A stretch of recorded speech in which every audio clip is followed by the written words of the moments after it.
നമ്മൾ മറ്റുള്ളവരെ വിമർശിക്കുകയും താഴ്ത്തിക്കെട്ടുകയും മറ്റുള്ളവരെ നന്നാക്കാൻ പോവുകയും ചെയ്യുമ്പോൾ നമ്മൾ ചെയ്യേണ്ട കാര്യം നമ്മൾ ആരാണെന്നുള്ളത് ആദ്യം മനസ്സിലാക്കുക എന്നുള്ളതാണ്. അതിനായിട്ട് വേറൊരാളായിട്ട് മാറി നിന്നുകൊണ്ട് നമ്മൾ നമ്മുടെ സ്വഭാവത്തെ വീക്ഷിക്കുക. നമ്മൾ മറ്റുള്ളവരോട് എങ്ങനെയാണ് സംസാരിക്കുന്നത്, ഇടപെടുന്നത്, വീടിനകത്തും പുറത്തും നമ്മളെ പെരുമാറ്റ രീതി എന്ന് പാവങ്ങളോടും പണക്കാരോടും എല്ലാവരോടും നമ്മൾ സമീപിക്കുന്ന രീതി, അവരോട് സംസാരിക്കുന്ന ശൈലി, പെരുമാറ്റങ്ങൾ, അതെല്ലാം നമ്മുടെ സ്വഭാവത്തെ എങ്ങനെയാണെന്നുള്ളത് മനസ്സിലാക്കാനായിട്ട് ഇങ്ങനെ മാറി നിന്ന് ചിന്തിക്കുമ്പോൾ, നമ്മുടെ സ്വഭാവത്തെ കാണുമ്പോൾ നമുക്ക് സാധിക്കുന്നു. നമ്മൾ മറ്റുള്ളവരെ കുറ്റപ്പെടുത്തുകയൊക്കെ ചെയ്യുന്നത് നമ്മുടെ സ്വഭാവം എന്താണെന്ന് നമുക്ക് അറിയത്തില്ലാത്തത് കൊണ്ടാണ്.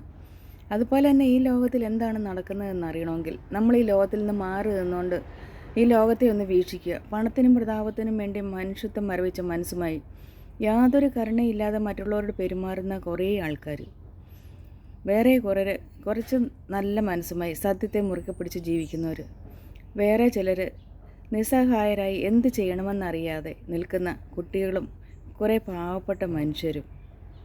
അതുകൊണ്ട് നമ്മൾ മറ്റുള്ളവരെ നന്നാക്കുന്നതിന് പകരം നമ്മൾ ആരാണെന്ന് മനസ്സിലാക്കി നമ്മൾ സ്വയം നന്നാകാൻ ശ്രമിക്കുക.